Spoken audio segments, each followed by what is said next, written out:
এই দুনিয়াতে সব মানুষরাই কিছু না কিছু নেশা করছে। কেউ ড্রিঙ্ক করে নেশা করছে, অনেকে স্মোকিংয়ের নেশা করছে, অনেকে ড্রাগস কনজিউম করছে। কিন্তু তারা এটা বুঝতে পারছে না 2 মিনিটের ফিলিংসের জন্য তাদের হেলথ অ্যান্ড বডি সব কিছুই ড্যামেজ করে দিচ্ছে। আমিও নেশা করি, বাট আমার নেশাটা পুরোপুরি ডিফারেন্ট।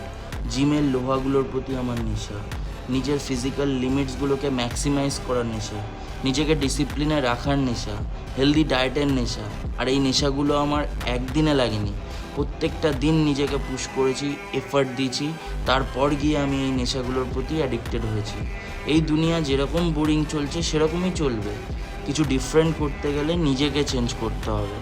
একদিনে হবে না, এক সপ্তাহে হবে না। গিভ আপ না করে চেষ্টা করতে থাকলে তোমরাও একদিন নিজেকে চেঞ্জ করতে পারবে। আর আই হোপ আজকে থেকেই তোমরা নিজের এক একটা হ্যাবিট চেঞ্জ করবে। সো দেখা হচ্ছে নেক্সট মিনি ব্লগে।